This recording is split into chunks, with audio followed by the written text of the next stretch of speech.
you said that many had seen it as an alien or something. I have never seen that. I have only seen a pigeon. So that was funny. It's a really moving image, which is blurred.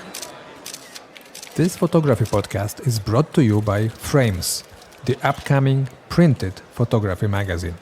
Here is your today's host, W. Scott Olsen, with another fascinating conversation.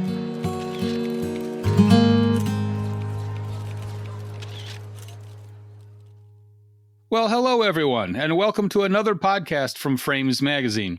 My name is Scott Olsen, and today I have the distinct pleasure of talking with Keld Skytte Petersen, who is a nature photographer over in Denmark. Good afternoon, Skytte. How are you? Hello, and I'm fine. It's a beautiful day on the American prairie here in the Midwest today. What is it like over in Denmark? It's pretty dark and windy today. We have autumn here, and it's getting darker and darker. I should tell the people listening to this podcast that I have a special interest in news from Denmark. My grandfather was from Denmark and came over to the United States. I've had the good fortune to go back a couple times. It is a beautiful country that I admire for so many reasons. And you are a nature photographer over there. I think all of us who pick up a camera at some point take a shot at nature photography.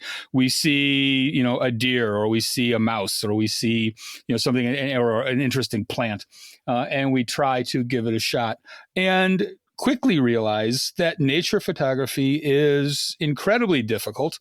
It's easy to do sort of average work, but to do the kind of work you do, to do the truly excellent, the truly first-rate work, takes tremendous talent and dedication.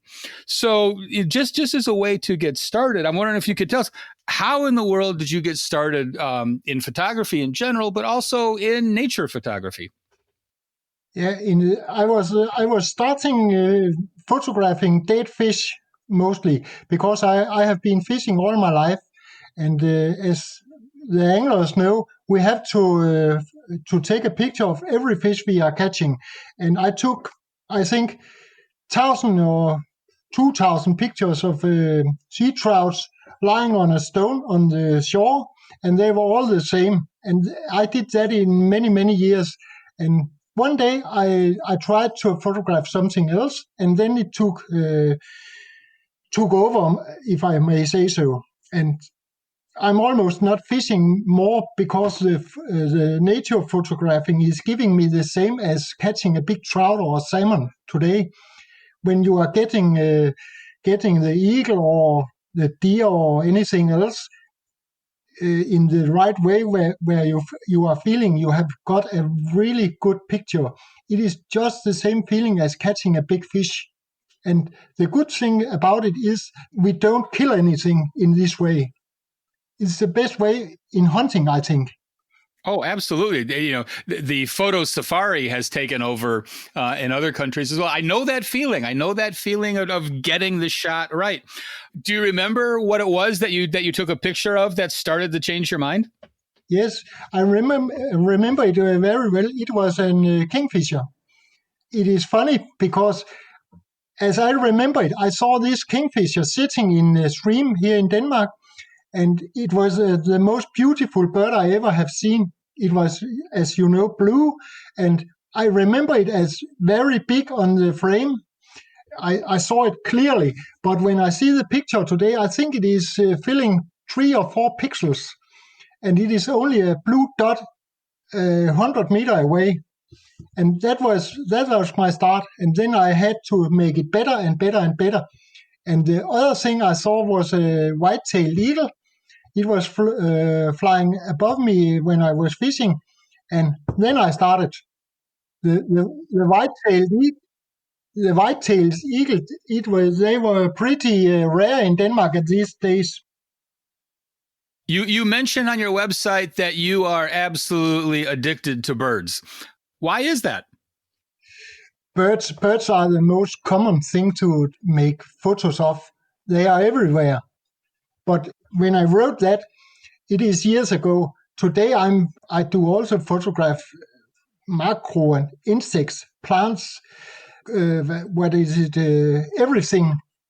So, but it is still birds I do most, and they are hard to get good pictures of because they are flying fast or they are shy, or you have to make some arrangements to get the good pictures of them and have a very good patience.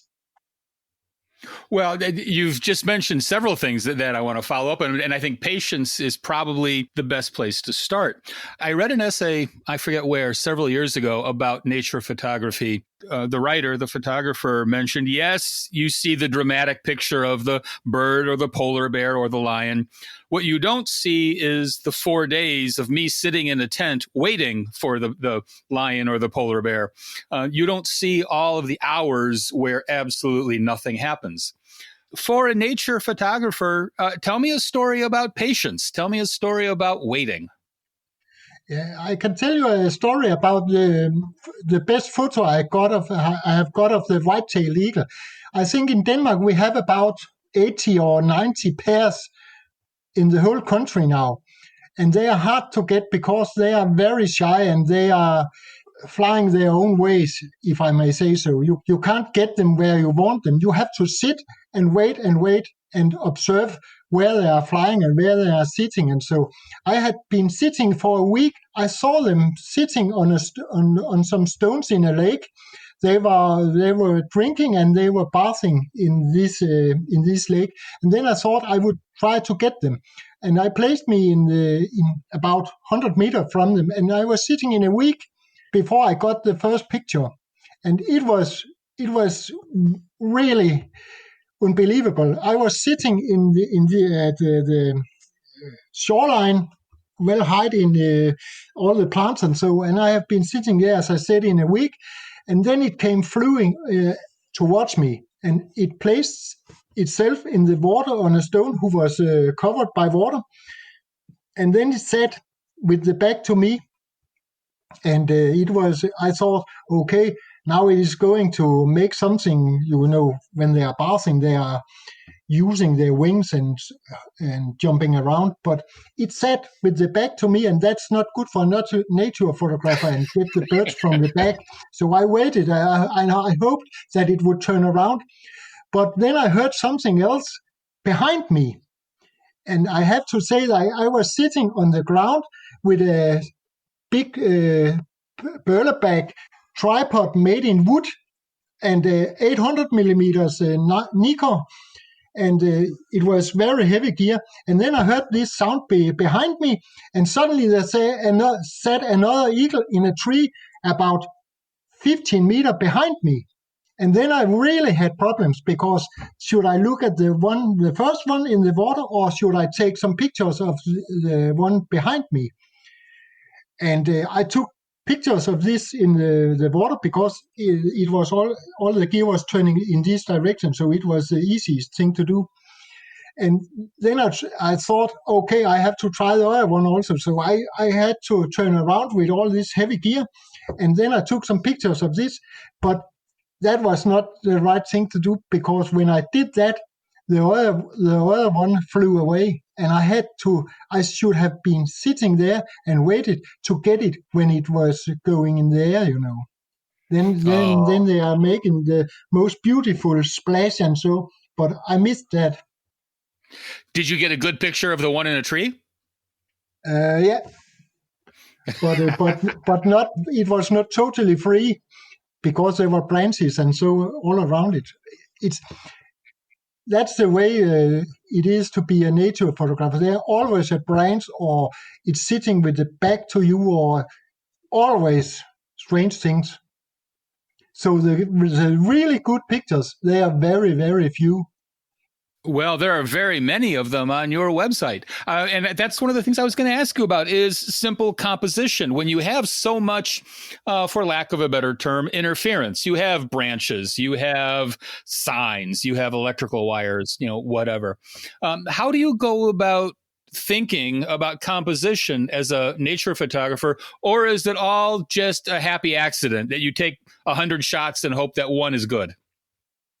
I am making a lot of shots, but what is it called in English when you have done something many times? in the years, I have learned a lot of things. I'm always placing me right in the light so that I have the light in the right way, if I may say so. And I'm always placing me where there are possibility to get a clean shot of the things. The birds are doing what they are, or the deers, or whatever. So it is a kind of, you have to have luck, you have to have experience, and there is a lot of things who has to go up in a higher, what do we call it? It had to, a lot of things have to be come together. Mm-hmm. Sorry for my bad English. I'm better in Danish. It's not bad at all. You're absolutely right, though, that experience is the best teacher. And you go out shooting and the light's all wrong, and the next time you go out, you've learned that lesson. But so nature photography demands so many elements to come together. As you said, it's not only the light and the rest of the context, but an understanding of gear, an understanding of what might happen 5, 10, 15 seconds down the road. And one of the things that impresses me about your work is that there's a real sense of immediacy or presence to them. These are not a kind of stereotypic or a general nature photography. Looking at a picture of one of the birds, or I'm looking at the picture of the frog and its reflection that you put up the other day. There's only one frog in the universe that's like that, and then you happen to catch it. Is that simply something that you develop? Is it something you set out to do to make these pictures as intimate as they are? It is something that I have developed in the years, because when I was starting, I was always trying to get clean shots, with sharp pictures, and where you had the bird or the frog or something, like in a book. Also, you could see the animal and nothing else. But in the years, I have changed to make. I'm trying to make my pictures so that they are speaking to the fantasy, or with light, or with the something else. You said you had seen the, like in a mirror or something. You have to think out of the box to make other pictures. That's the thing I'm always trying to do now. To get that, I have made some arrangements.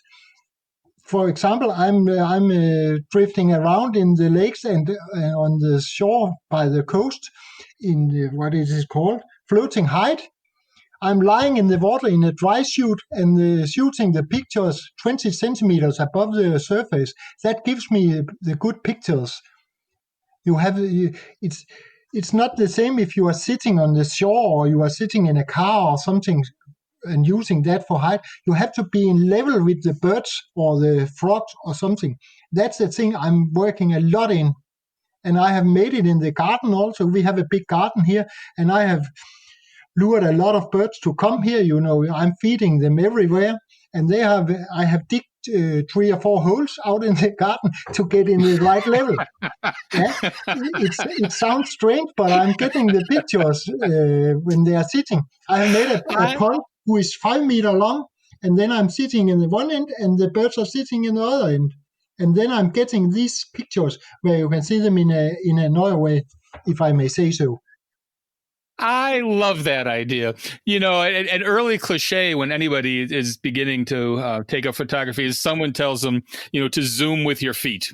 Or if the picture's not good enough, it's because you're not close enough. All those cliches from early on. But I love the image of you in a dry suit floating along the shoreline. That is hard. It is hard work. It is, and digging holes in your own backyard to get down to their level is absolutely fantastic. We have to get close on the birds or the animals.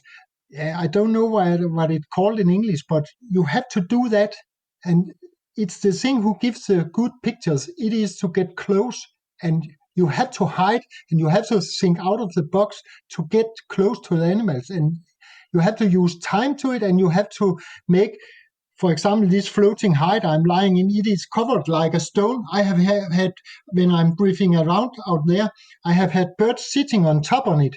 They are thinking it is a stone, and I'm getting totally close. They don't know what it is. And that is funny. It is very exciting to lie out there, but it is hard in the winter, And I'm just chuckling, thinking how many of us would get strange looks from our partners and spouses if we said, honey, I'm going to go out back and dig a hole deep enough for me to hide in to take pictures. Something you mentioned earlier was that you work in macro as well as long distance. So you're really working at both extremes. You've got the 800 millimeter lens and then the macro lens. What are the particular challenges for a nature photography at the macro end of the scale? It is the depth of field, but I'm also, when I'm doing macro, the best thing is to get the whole insect or the plant or whatever it is sharp, but that is a very big issue in the macro, because you haven't got much depth of field in that. So that's the biggest issue in it, to get that. But then I began to work in another way to get a kind of shallow depth of field, so that only the eye is sharp, or the antennas or something. And that is a funny thing to work with. It is a kind of artistic way to do it in, I think, because you are always seeing sharp pictures of everything like in books and so. But as I said earlier, I would like to get my pictures, give them something else that makes your fantasies work, if I may say so. That's my goal in all my pictures, I think. I think that is a wonderful goal, and that desire to have our images say something else.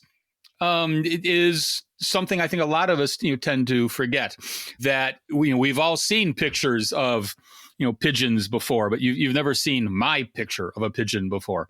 It should have a particular voice. Actually, there are several images I'd like to ask you about, but one I want to start with is one that I believe you put up on the Frame site just within the last week or so.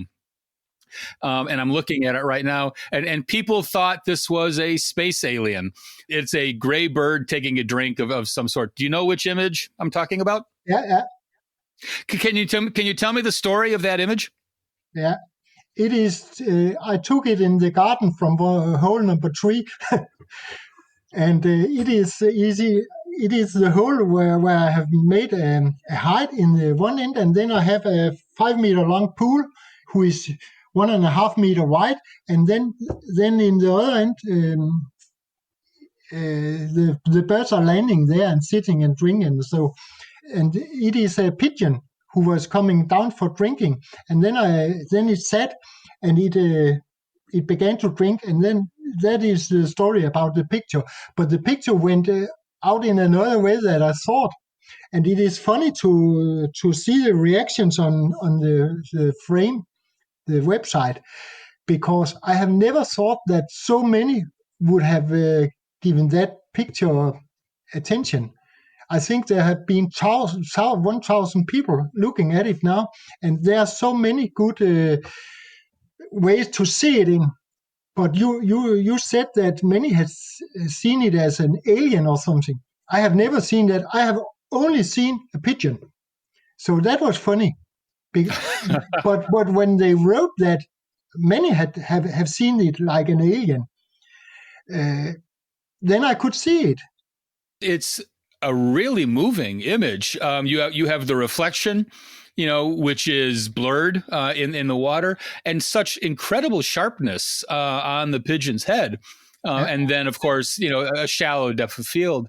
I never would have imagined that a picture of a pigeon could be as evocative and as moody as this one. Tell me a story, your choice, any image, from your repertoire. Tell me a particularly successful story, or tell me the story of one that got away. Oh, there are many stories about that. of birds who got away. I have already told it. It was the eagle out in the water, I think. Tell me about the picture of the deer, the one with the antlers that is bugling. Yeah, it is every year in September, the deers are rutting. The red deers are rutting here in Denmark in September. And that is one of my really good moments. I'm driving to Jutland. It is the biggest island. It's not an island, but it is the biggest part of Denmark. And there is about, I don't know how many thousand of these deer, and you can hear them. It is as being back to the Stone Age. The sound of them is getting the small hairs on the arms moving, and it is so exciting. And then I'm working out. It is where I do it is a big exercise place for the military. So I'm working out there, and there are only soldiers and me and the deers.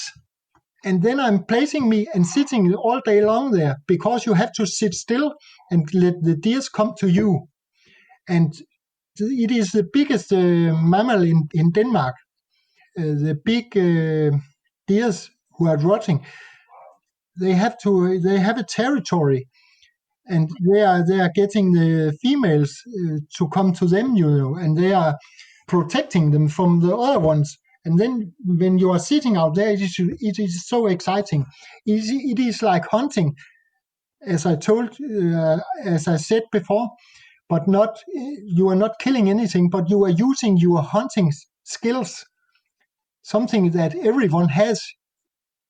This picture of just the deer's head coming up out of the grass and looking up and bugling, it is. There's a narrative there. There's a story in that picture. It's not a static. There's not a static picture of just a deer.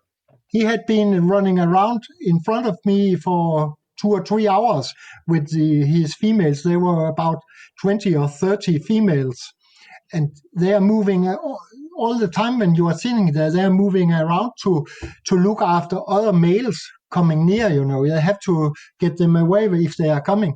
And at a moment, he came pretty near me, I think 20 meters or so. And the picture I have made where he's standing in front of me, he was pointing direct at me at this moment, but then he turned away again. But the best of this story was the weather. It was raining, and then the rain stopped, and a kind of, I wouldn't say fog, but it was... what is it called in English when the air is not clear anymore? It's fog or haze. Yeah, it was hazy, pretty hazy. And then it raised its head up in this haze, and that's a good thing, I think. Then you are getting the kind of picture I want. But it is so exciting to experience this rutting time. When you go out shooting, how many hours are you planning to be out? The whole day. From 6 a.m. till midnight, or? Yeah, from dawn to dusk. And it's not so hard when in this winter time, because the day is getting shorter and shorter. We have about 7 hours of daylight now, but we are coming down to 3 or 4 in the middle of winter. And that is a bad time for me. Well, you do have some winter shots in your portfolio here. I'm looking at a shot. It looks like a small boat frozen in a lake and stuff. So you still go out shooting in the wintertime? Yeah. All year long. Other than dressing warm, tell me about being a nature photographer in wintertime. You're not going to see as many animals. What is it you're looking for? There are pretty many animals in the winter too. Other animals or birds than in the summertime, because they are migrating, And when we have really winter, we haven't had it in Denmark for 5 or 6 years now. Our winters has changed from frosty winters with snow to rainy winters who are dark. It is the climate is changing, but the birds, they are migrating down from Norway, Sweden, and Greenland. They are coming to Denmark, and then you are getting another kind of birds, predators, and the other kinds. So that's the birds I'm going after in this time. And also, if you are getting frosty days and so on, you can get this kind of pictures who are so lovely to see it with frost in the grass and so. And it doesn't matter that it is a rare bird or something. A normal blackbird can give a really good picture if you have the right surroundings and the light and so. Well, you have a remarkable picture of a pigeon, so I I think that's perfect example there. I know it's difficult to choose among your own photographs, but is there an image that you are particularly proud of, either because of the image or the story behind it? Yeah, I have a picture it is used on my Facebook profile. It is a white-tailed eagle who took a big eel in the surface. And that was a story where I have been sitting all day long in height on the shoreline of this lake. And it is almost the same story as with the other eagle who was sitting in the water. But this eagle, I was sitting there, and then I heard the small ducks. They was flying away, and then you are knowing something bigger is coming, an eagle normally when they are going away. And then the cormorants was flying away, and when the cormorants are flying, you know something is definitely coming. And then it came around a corner. The white-tailed eagle is the biggest predator we have in Denmark, and it flew towards me, and then it took down to the surface of the water and grabbed a big fish. I thought it was a big pike, but then it turned away and flew away, and I thought, okay, it was a pike. But then I saw the pictures, and I saw it was an eel. But the funny thing about it was when I had been sitting there for 15 more minutes, I suddenly heard something flying above me. The eagle came back, and it sat in the tree where I was sitting beneath, 3 meters above me, I think. And then I couldn't move because it would see me. So I had only to sit there, and it was sitting with the eel up in the tree, and I couldn't photograph it because if I was moving, it was flying away. But then I spooked it. It saw me move or something, and then it dropped the eel down to me.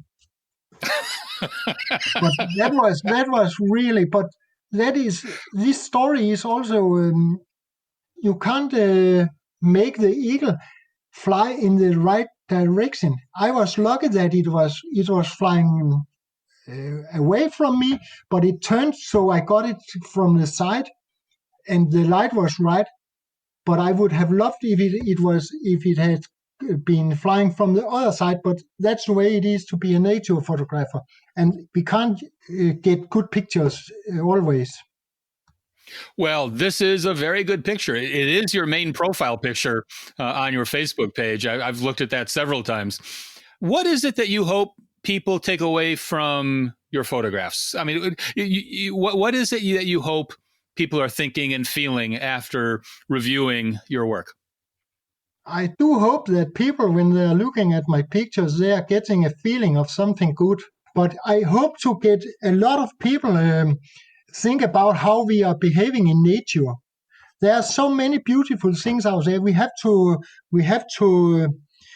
protect it, In Denmark, for example, it is a little country. We is only 5.5 million people here in Denmark, but 70% of Denmark is made to fields. We are growing corn, and there are no animals. It is very, very hard times for our animals. So I hope that my pictures is going to make people think more about what we have out there. That is my main goal, if I may say so. And an admirable goal that is. Well, thank you, sir. This has been instructive and wonderful. I admire your work. The stories are fantastic. Thank you for sharing some time with us. It's a pleasure. Frames, because excellent photography belongs on paper. Visit us at www.readframes.com.